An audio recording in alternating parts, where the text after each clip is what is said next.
Welcome to Sweet Life Beat Life. We hope this video helps. In this video, I will explain how to apply separate eyelashes.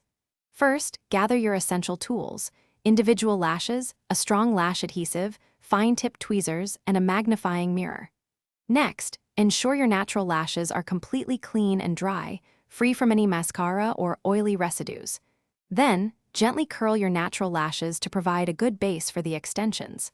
This preparation is key for a seamless and long-lasting application. Now, let's move to the adhesive.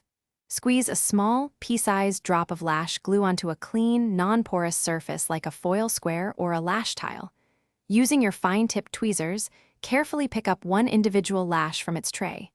Gently dip the very end, the knotted base, of the lash into the adhesive. You only need a tiny, almost invisible amount of glue for each lash. With the adhesive on the lash, it's time for precise placement. Look down into your mirror and carefully place the individual lash directly onto your natural lash line, right where your natural lashes emerge. Avoid placing it on your eyelid skin.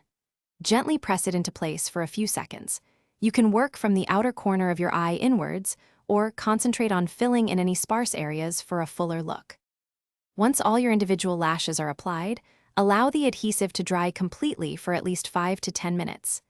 This ensures a strong hold. For a perfectly blended look, you can then apply one thin coat of mascara, focusing on connecting your natural lashes with the extensions. To remove them, use an oil-based eye makeup remover on a cotton pad, gently pressing and wiping downwards. Thanks for watching. Consider subscribing if we helped you.